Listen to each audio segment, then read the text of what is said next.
This is the Infatuasian podcast, where I get together with a few friends and talk about Asian things and Asian people that we love. I'm Curtis, and on today's episode, we will be hitting the frozen food aisle and talking about and testing out our favorite frozen Asian food.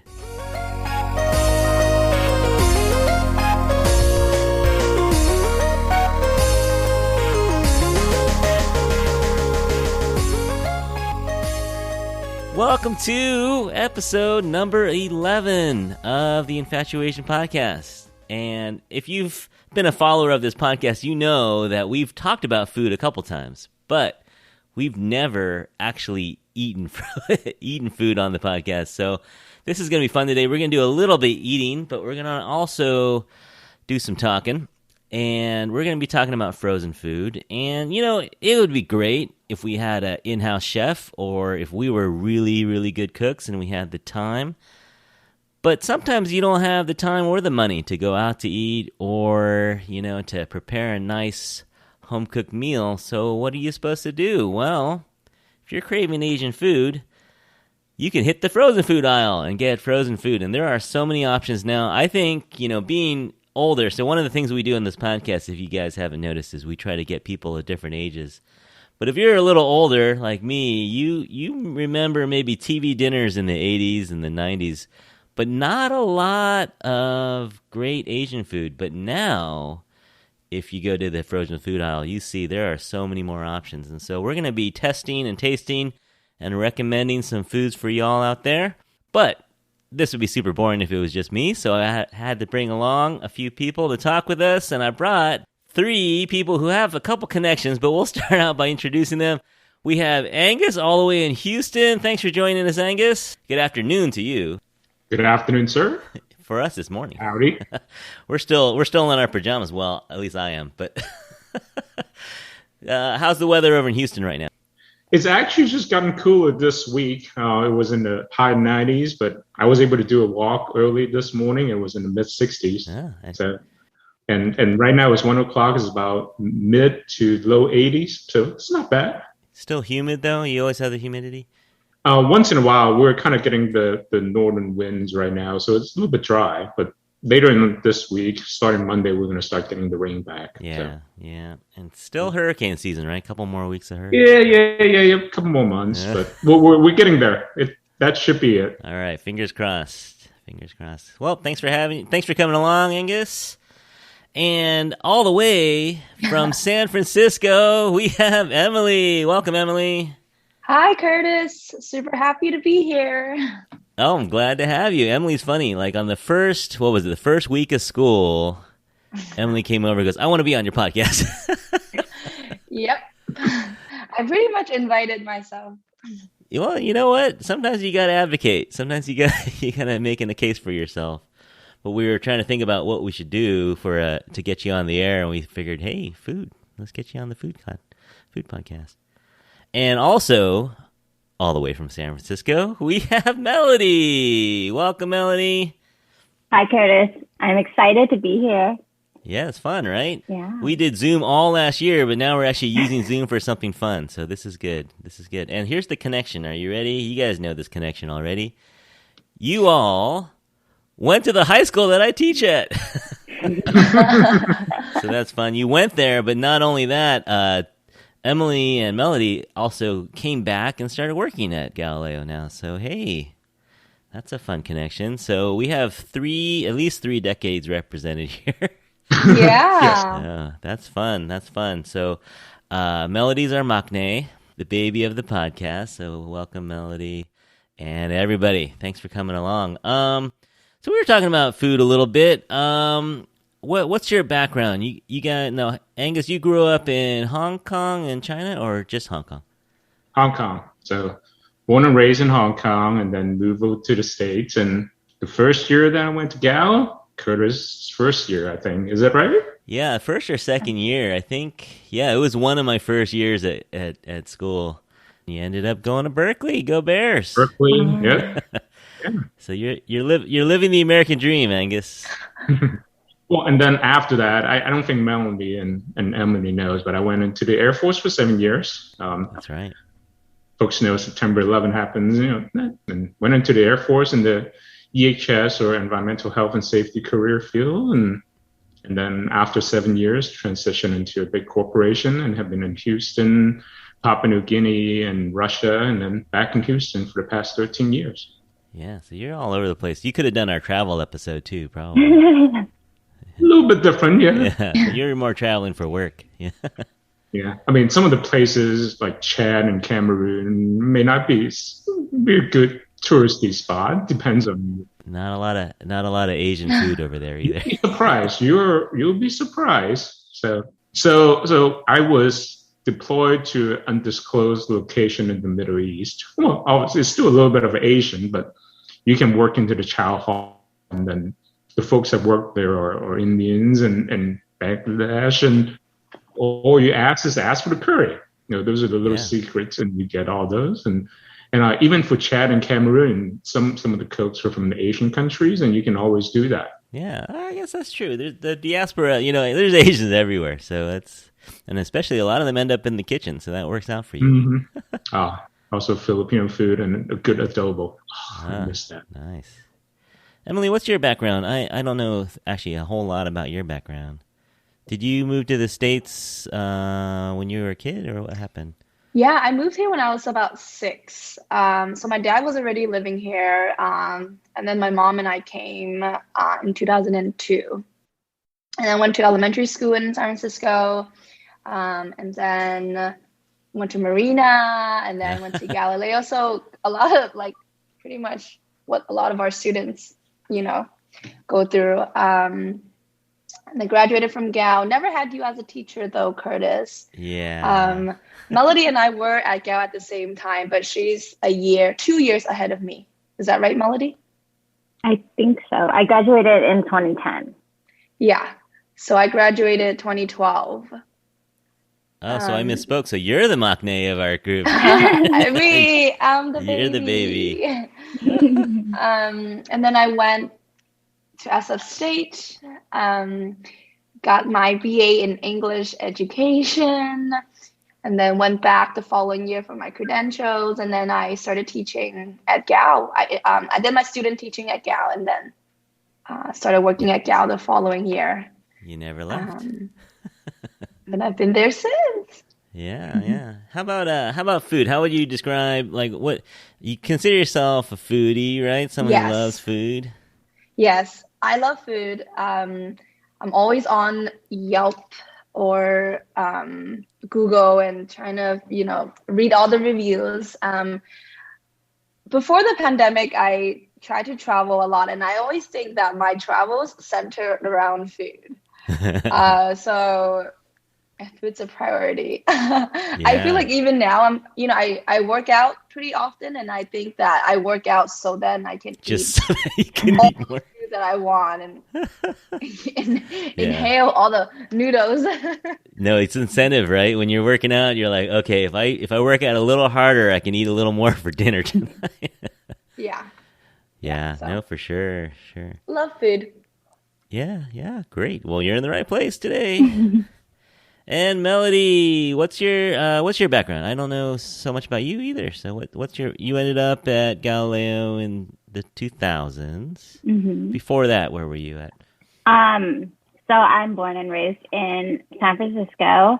My parents are actually from Hong Kong. So I do actually have dual citizenship with Hong Kong and here. Hey.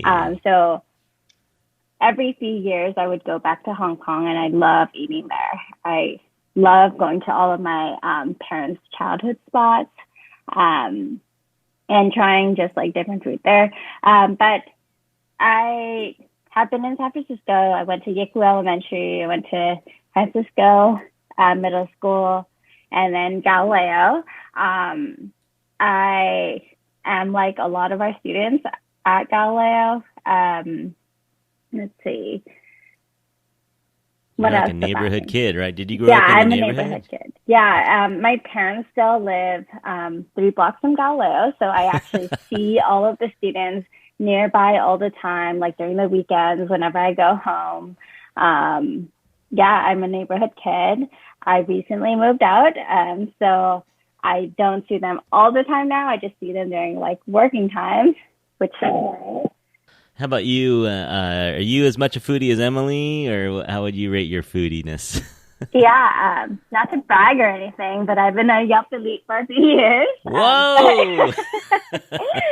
No, I just like to write reviews about different restaurants, and I like to try new things.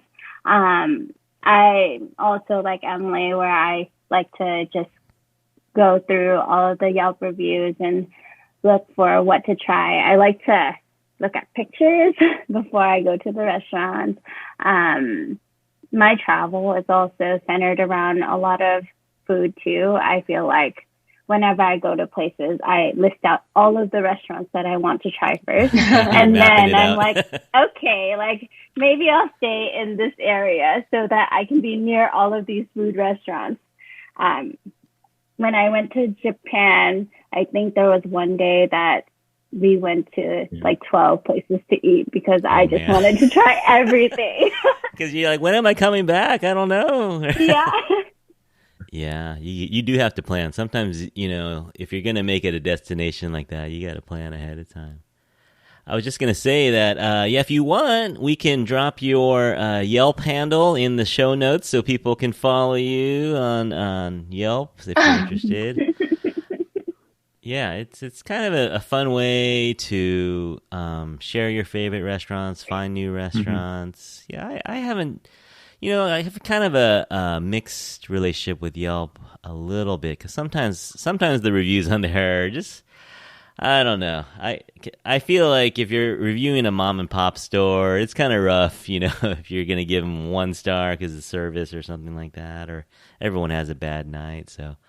Always take it with a little grain of salt. But yeah, usually you're pretty safe. If you get 4 or more stars, it's pretty safe. You know, I was going to say my follow-up was that I would see whether they have an Insta page and then read some of the comments of some of the dishes, and then I would start following them because...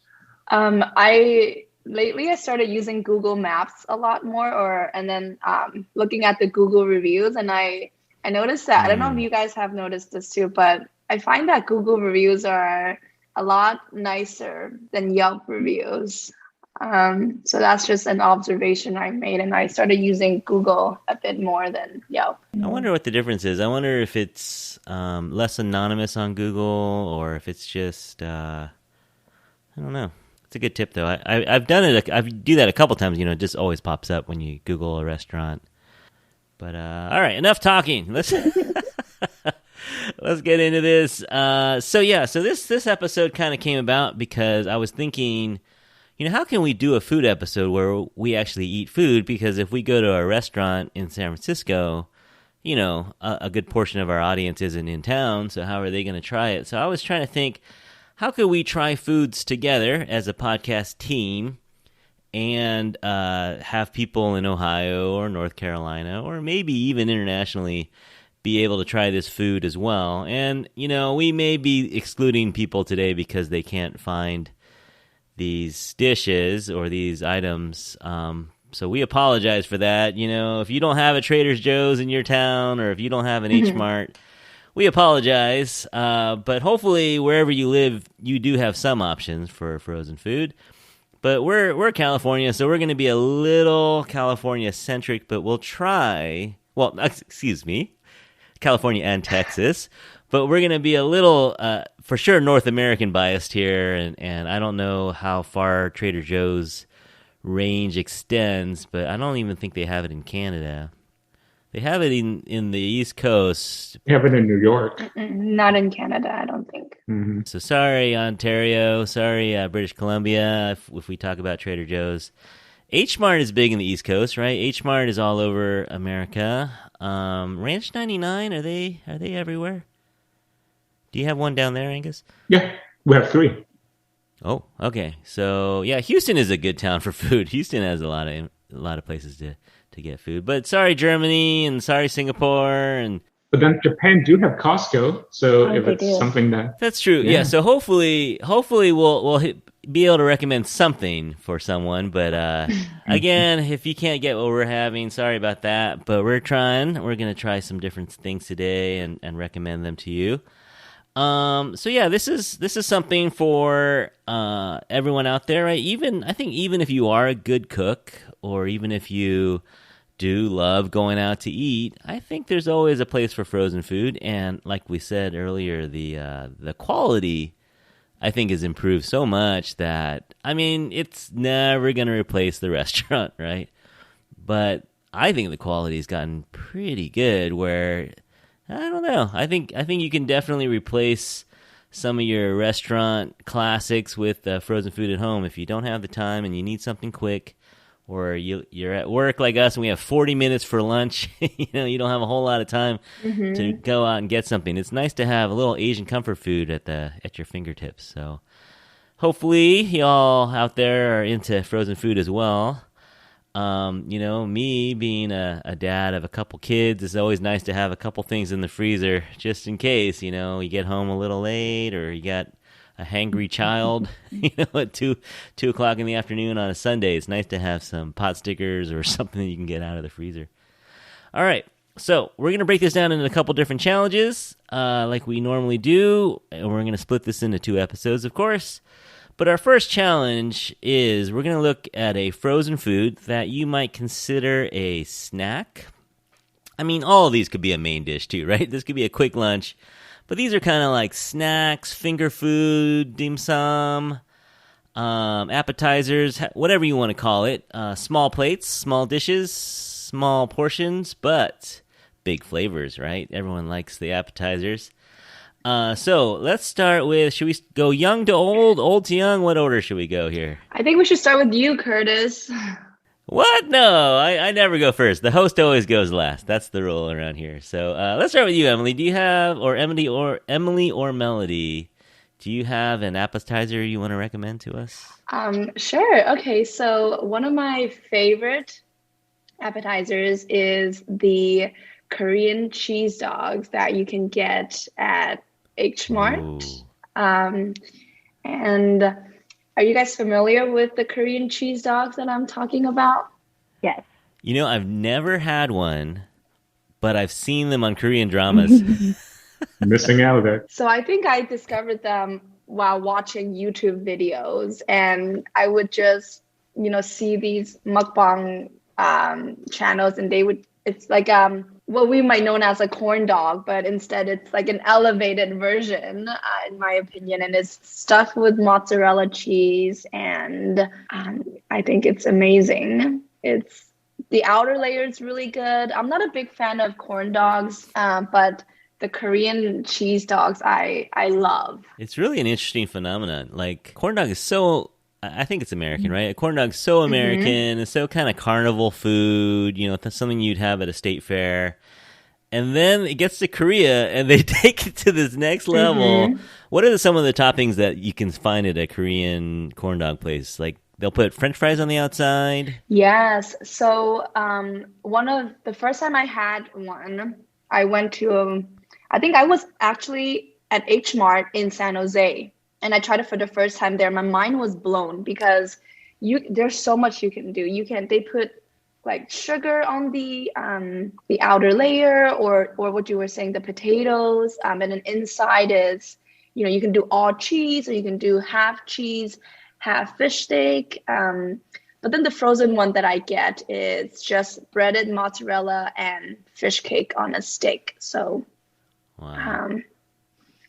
But you gotta, I think the execution of preparing for the frozen food, it's pretty important because you can't microwave it. You need to either put in the air fryer.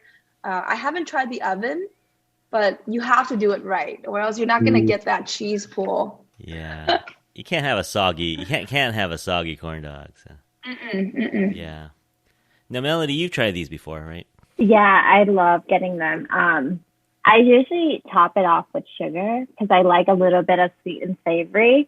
But actually, like, my favorite part about like the whole, like, I guess, like, Korean corn dog, I don't know what to call it, is the cheese part. So sometimes I would get those like frozen mozzarella balls because like you don't have to eat the fish sticks. So I just like put it in the air fryer, cut it into pieces and dip it with sugar. And it's like kind of a sweet and savory snack. Man, I feel left out. I don't have an air fryer. I have a convection oven, so I think I'm going to do that.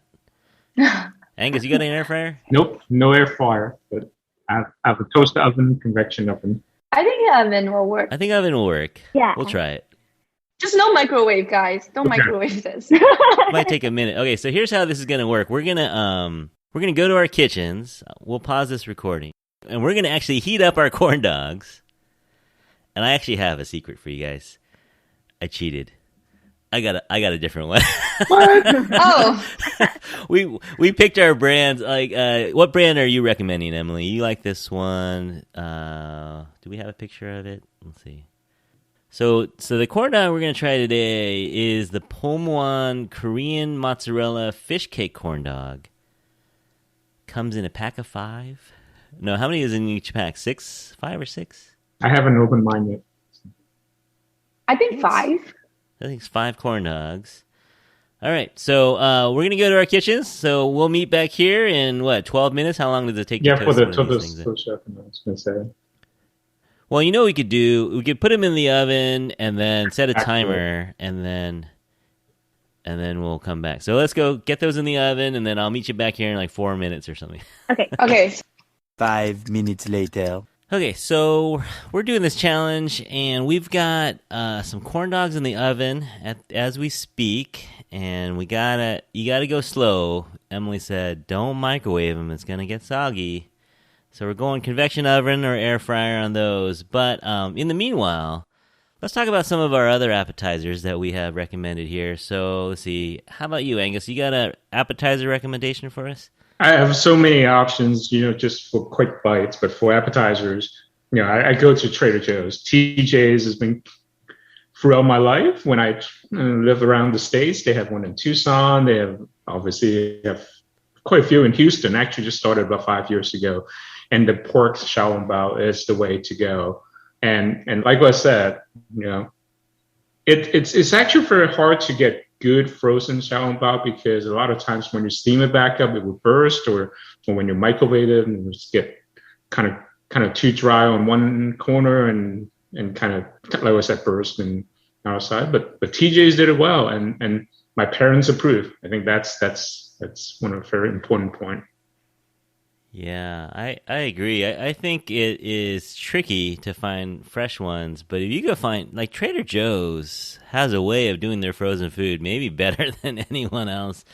I don't want to fill this whole thing with Trader Joe's items, but we could. I think there are so many good Trader Joe's Asian food options. I don't know who their chefs are or the food scientists. They're magicians. And then Emily and Melody, have you tried these xiaolongbao before? I have not. I haven't tried the ones at Trader Joe's, but I've tried the ones at Costco, and those are pretty good too. If I leave it in the microwave for too long, then the soup in it kind of disappears, so you have to do it like exactly how the instructions say. Yeah. I think these we just heated these up, folks. So audience out there, we just heated these up. I did mine for 2 minutes. I think the directions said 145 to 2 minutes. Mm-hmm. And I think 1 or 2 of mine exploded. No. But they give you a nice little tray to catch the soup. If it does explode, they have this nice handy little tray so you don't lose it all, so you can still have it. But I think maybe next time 145. I think a minute 45 is the way to go. And these are a bargain too. I think I just got these yesterday. They're like $2.99 or something like that.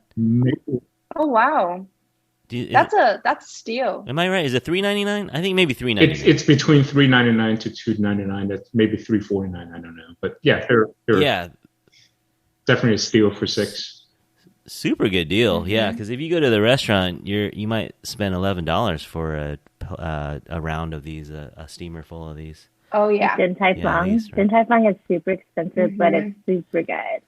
Mm-hmm. Yeah. Do you have this with any kind of like soy sauce or vinegar, or do you just plain? The black vinegar. Oh. Yeah. I should have mentioned that, but yeah. Mm. But even if you just have it as it is, they're good. Yeah, because it's got the ginger inside, so that's... No, I didn't go that sophisticated. Oh, no, I'm saying that Trader Joe's puts the ginger in there for you. Oh, yeah.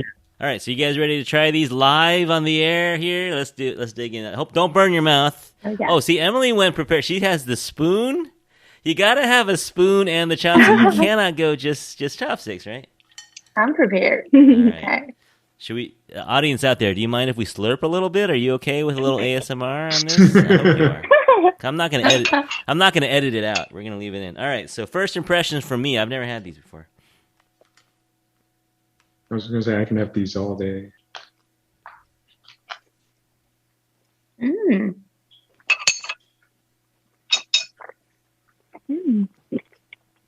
Whoa. Good, right?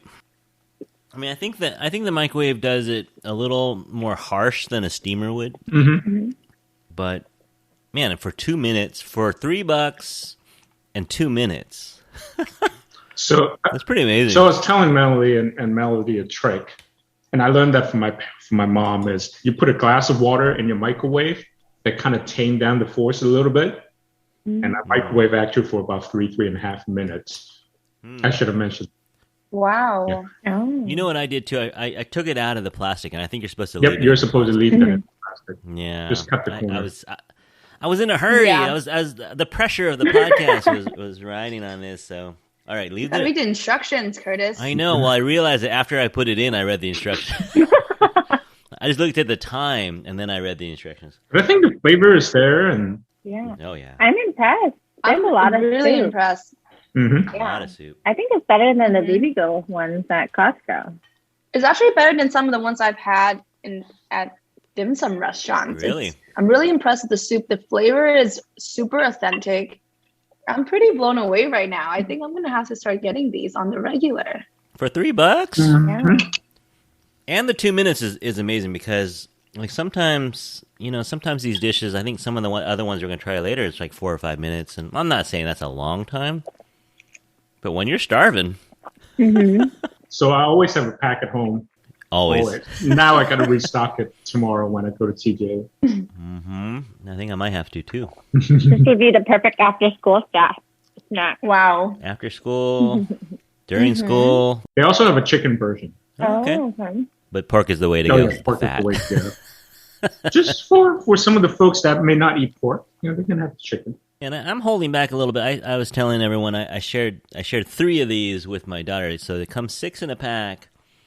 And I think 6 of them would fill me up pretty good. I mean, it wouldn't be stuffed, but it would get me through. Do you think the portion is pretty good? I think it's pretty good. Oh, yeah.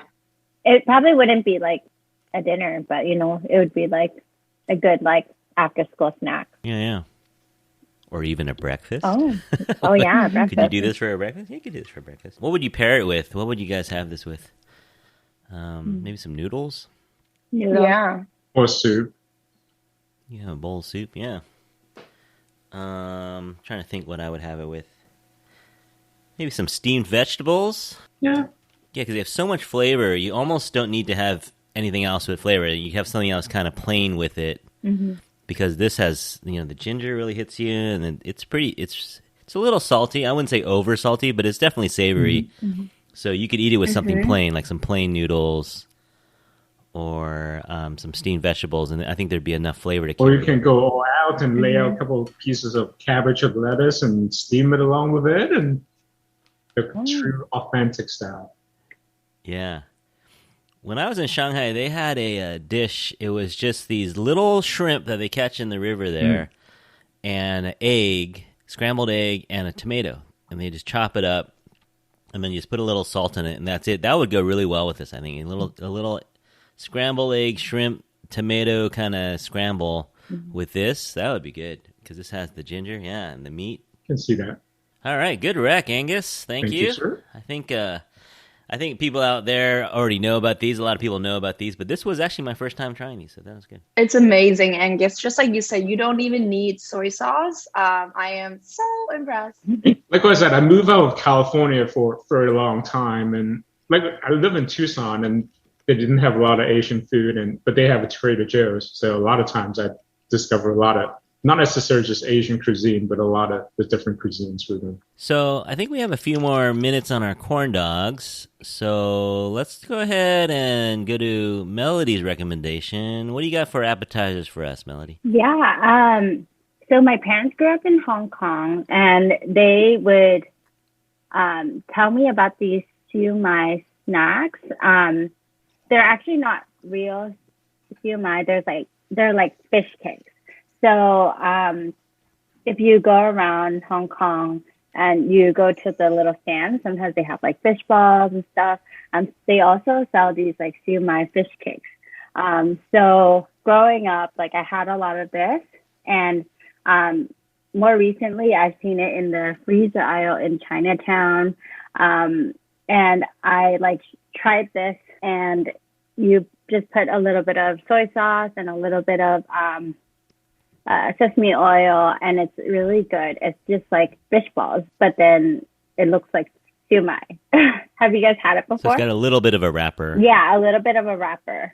And then what brand is this you're recommending to us here? I think it's like the Dal Dim Sum brand. Yeah. They make a lot of like dim sum items too. So I'm going to date myself here. So back in the 80s when I was in Hong Kong, we have 7-Elevens and Circle K and those kind of convenience stores, similar to the one in Japan. But that's the kind of dim sum that they have in those stores. And back in the 80s, not a lot of folks in Hong Kong have a microwave. So we would go at like 9, 10 o'clock in the evening as a family back then, and just go to the 7-Eleven, get a couple of those, put it in the microwave that they have over there. That was like the new toy for the time. Get some of them out and munch on, just like what Melody was saying, some soy sauce and hot oil or sesame seed oil, and go down to it. Nice. Yeah. So these are Gongzhai dim sum. You're all your Chinese is better than mine, but it's the original Dal brand. Nice. I bet they have different kinds too. This is a seafood one. They probably have a pork one and maybe a chicken one as well. They even have the lotus leaf wrap sticky rice version. Yeah. And they have the Shao Bao too. Mm. Yeah, I feel like the dim sum kind of stuff freezes really well. Like the pot stickers, I put a poll on our Instagram a couple weeks ago, and almost everyone said, no, the pot stickers everyone has pot stickers in their freezer because it freezes really well, and when you cook them up, they taste really good. So I think the little dumpling kind of stuff, if you go to a Ranch 99 or a H-Mart, you will see the whole, it's a whole aisle full of these dumplings, and there's so many different kinds, and they're so yummy, quick, easy, and it's, you could do it for a lunch, you could do it for a dinner, and they're really convenient. So yeah, I didn't have a lot of frozen food growing up. My dad's a chef, and my mom's a really good cook, so I'm really lucky, but the one frozen food we would have is pot stickers. Yeah. Yeah. Because it's a lot of work, right? If you're gonna make pot stickers, even though I know your mom and dad could do it, they just don't want to because it's so much effort, right? So much effort. Unless you make 100 of them at a time and freeze them, right? So yeah, it's handy. I think that's what my mom did. My sister just moved into the dorms, and my mom just probably made her 150 wontons that she brought over to her dorm. Perfect. Yeah, that's awesome. Yeah, when my mom visits me, same thing. I'll get a whole freezer of dumplings. Yeah. This is awesome. Yeah, and I think a lot of our audience out there can relate to that. You get that, because if you're going to make them, you got to make a lot of them. And so if you're going through all that trouble, you may as well freeze them up. And they do freeze well, and they heat up well. All right. Looks like you have another one here, Angus. Tell us about the crab rangoon from Royal Asia. So living around the different parts of the U.S., somehow you get that Americanized Asian or Chinese food. So you all probably know about the crab rangoon or cheese rangoon, stuff with Philly cheese and stuff. But this is a pretty good one. So discovered that probably about a year or so ago during the pandemic, and I just have craving and saw that in Whole Foods, and very well put it in the convection oven, toast them up, and they're not the true cheesy kind of crab rangoon. They actually have like the real crab in it, so it's not as that overwhelming cheese flavor, and it comes with that little sweet and sour sauce too. So if you haven't tried that before, definitely go for it. My mom likes to make crab rangoon whenever I have like little potlucks and stuff.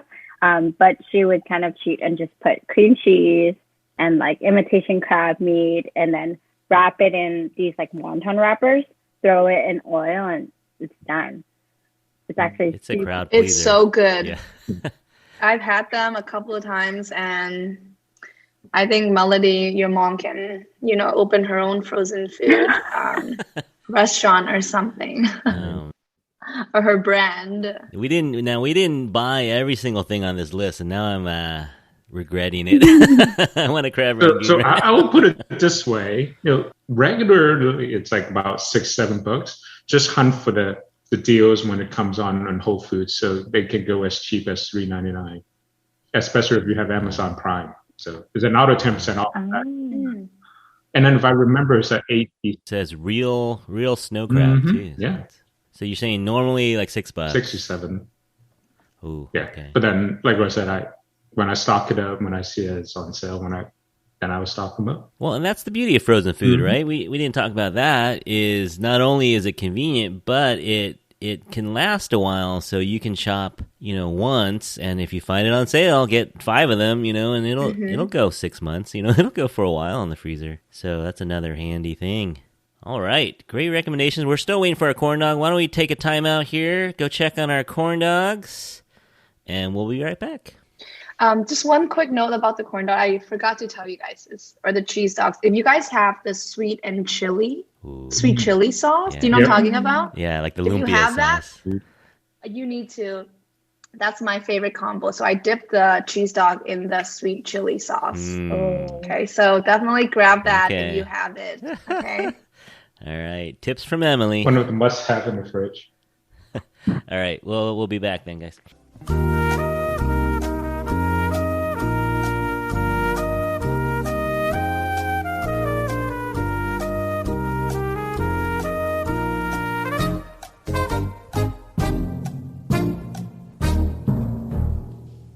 Have you tried these yet, Angus, or first time? First time for the frozen ones. We have the K-Dog stores here, so I've been getting them. But yeah, but I haven't had the ones that have the fish paste as the coating.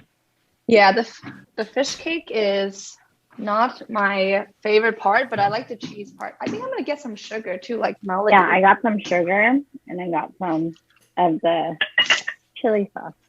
That's chili sauce. Yeah, actually got mine from Trader Joe's. They have it. Oh, they have. Whoa.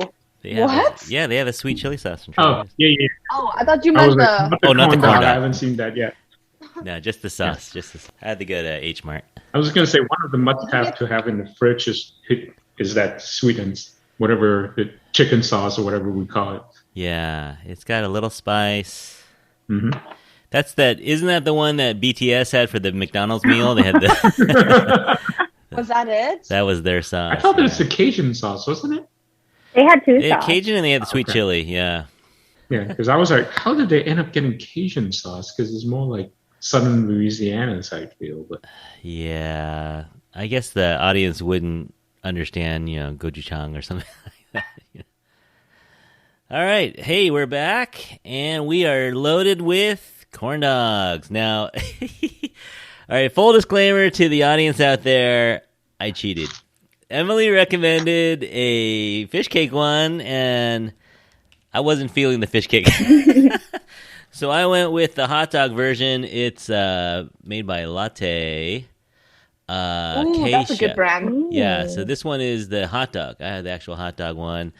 And the one that Emily is recommending is the, what did we say? It was the Pulmone Korean mozzarella fish cake dog. So 3 out of 4 of us are trying that one.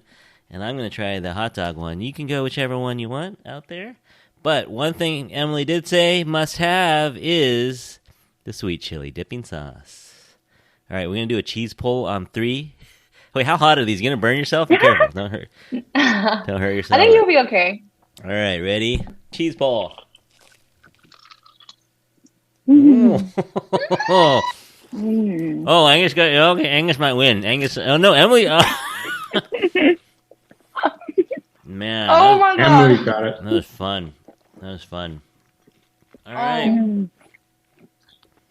I think I did convection oven at what was your temperature? Mine was 180 Celsius. So that was about 350. Mine about 350. I did 375. Yeah, so it's about 12 minutes. Yeah, 12 minutes. Mm-hmm. But, if you're really in a hurry, but Emily said don't do it, but if you're really in a hurry, you could go 2 minutes in a microwave. I think the instructions also said you can put it in the microwave for a little bit and then put it in the air fryer if you want it to be even faster. Mm-hmm. But if you have an air fryer, don't use the microwave. Yeah. What do we think? Good. Oh, yeah, what do I think? Good. I love the mozzarella cheese. It's pretty filling, too. I mean, it's a big chunk of cheese. Yeah. To be completely honest, and, you were saying this, Curtis, but the fish cake is not my favorite part. And if I could have it my way, I would, I don't know if they have one out yet, but get rid of the fish cake, all cheese. That would be my ideal cheese dog. That's why you have to try those mozzarella balls. So it's like the same texture, the same crunch, but then they're in balls and they're only cheese. Oh. And it's not even on a stick? They're not on a stick. So you don't get the full fun experience of your cheese pull. If all you want is a cheese, that's the way to go, Melody, right? Okay, I'll check that out, Melody. Thank you. Yeah, I would have to say the fish cake it's kind of, It's not the star here. Sorry. Yeah, definitely not. But that cheese is good. And I didn't realize there was still a little bit of a hot dog in the steak too. What do you guys think about the outer layer, like the breading? Good crunchiness. I like that. I mean, I'm sure it's better if you get it right out of a fryer. Like if you're at a restaurant, like we have one in the city here on Terraville called Sticks, and I haven't tried it yet. So this is actually my first Korean corn dog in general. Oh, wow. But yeah, I can imagine getting it right out of the fryer would be pretty awesome. Sticks is amazing. I'd recommend it. Mm-hmm. This wave hit Houston probably about 6 to 9 months ago. So we have about each of the H-Mart has their own, the food stall, and one of them is just dedicated to K-Dogs. And then there was some other store that would combine with like mochi nuts and other stuff that would do K-Dogs too. No, but it's super fun. Yeah, great snack. Be a little careful if you're lactose intolerant. but yummy. It's worth taking a lactate pill for. Taking a lactate pill and doing a couple extra steps on your walking. I didn't even check the calories. What are we at on calories here? 238. Don't look. Yeah, don't look. But I am looking. 238. That's not terrible. That's what, an extra mile. I was wondering whether the hot dog itself is also fish, because if that's the case, then it would be pescatarian friendly. That's one thing that I haven't talked about, because I'm actually a weekday pescatarian. So during the weekend, I eat anything, but during the week, I only eat seafood and veggies.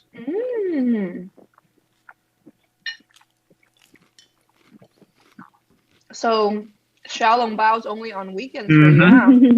Yep. There's a lot of shrimp dumplings you can do, though. You could do a hagao. Oh, yeah. All right. I need a beverage. Something along that was good. And we're only halfway done. We haven't even done our two other entrees. All right. Pace yourself, guys. Don't fill up too early on the appetizers. That's actually my fatal flaw, is if there's good appetizers, I will fill myself up on these. So that's one thing when I travel, is that sometimes I may not go for the entree unless the restaurant is really famous for something. But a lot of times I want to try the chef's skill and different things. I just order 3 to 5 appetizers and just go from there. Sometimes they would have a small version of the entree as an appetizer, and I would just order that. And that's kind of my go-to sometimes when I travel. No, we do that. Like if I go to a place like Chili's or Applebee's, I'll make a meal out of the appetizer. They always look better than the main dishes anyway. All right, let's keep working our way down the list here. We got, here's another TJ rec from Angus.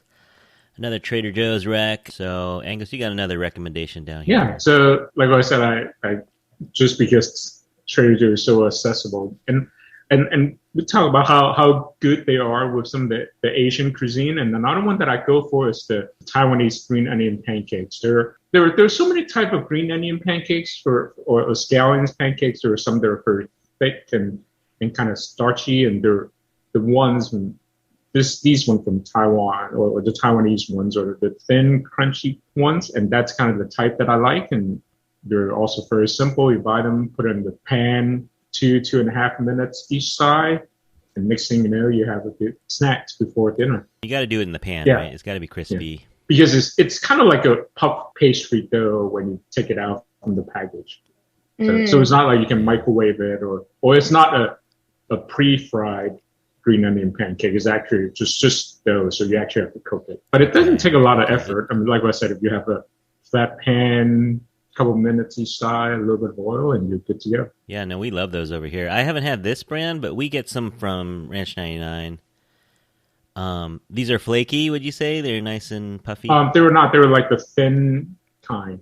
Yeah, they're not the fluffy, layery, that type of... Oh, okay. Yeah, we'll try that one. My daughter loves them, but she likes the flaky ones. So I didn't get them, but yeah, there's this brand. It's in a yellow package over at Ranch 99. I'll look it up, but I really like that one. It's nice and flaky.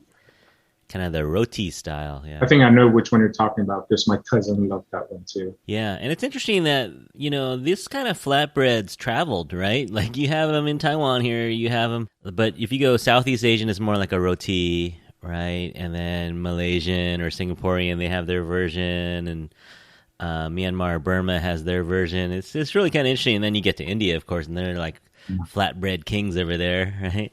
So, oh yeah, you mentioned that, TJ's also has the garlic naan. Those are good. Ooh. I love getting those. Yeah. Are those frozen? Mm-hmm. Okay, I haven't tried that. Or the green onion pancakes. So I should give those a try.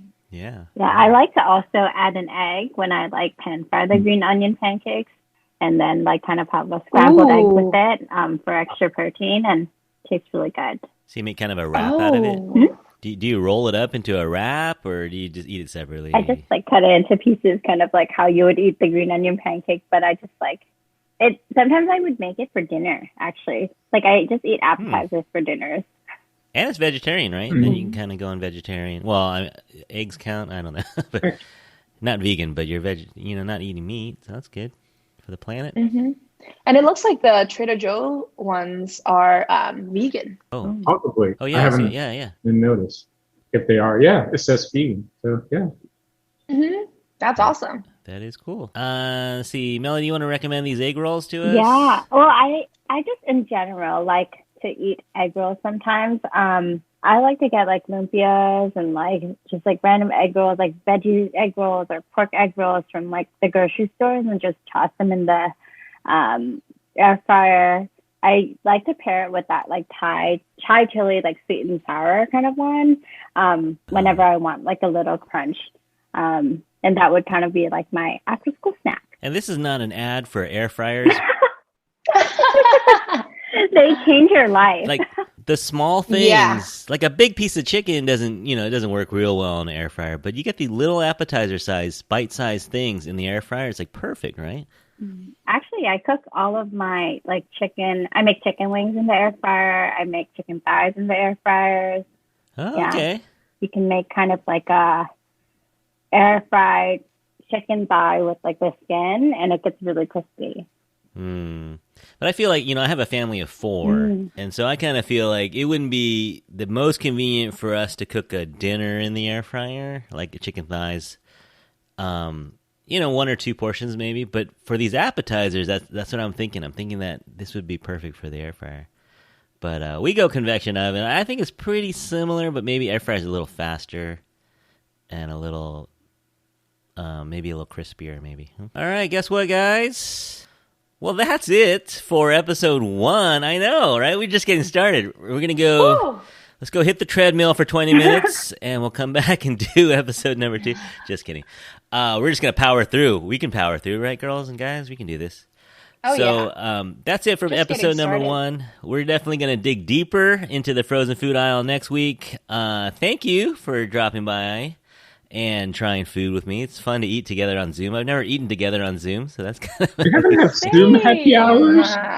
No, we've had drinks together on Zoom, but I've never had like food on Zoom. I don't know. Taste testing. Have you guys had Zoom? No, not food. Not really, right? So last year, actually, was it earlier this year? During the pandemic, obviously, I live in Houston, and my whole family is in the Bay Area. So we actually did lohe at home, in Zoom. So they have their plate, and I have my little plate, and then we did it together. And then my parents actually did quite a few dinners that way during the height of the pandemic. Because that's what Asians do, right? I guess you can't just sit around and talk. You got to be eating. Yep. There's only so much you can talk about. So you just kind of sit in silence sometimes? You just be sitting there eating, not really talking? But someone would be talking, and then you take a bite, and then another person would talk, and yeah. I mean, it's a thing. I know people do it. I just haven't done it. So this is differently. All right. Well, hey, everyone out there, give us your recommendations. You can email us at infatuationpodcast@gmail.com. You can also, I think we're going to put all this food. Oh, I've been forgetting to take pictures. We'll put some pictures of food on our Instagram. So if you want the full Infatuation Podcast experience, you got to come by our Instagram. Our handle is @the-infatuation podcast. So we'll put some pictures of the food. We already ate the corn dogs. We already ate but I'll put the wrappers. I'll take pictures of the wrappers and put them on our Instagram. But thank you for coming by and listening, everyone. And please check us out wherever you get your podcasts. New episodes pretty much every Wednesday. Thank you, everyone, for listening, and we hope that you are all happy, healthy, and safe out there. Thanks again, and talk to you soon. Bye. Bye.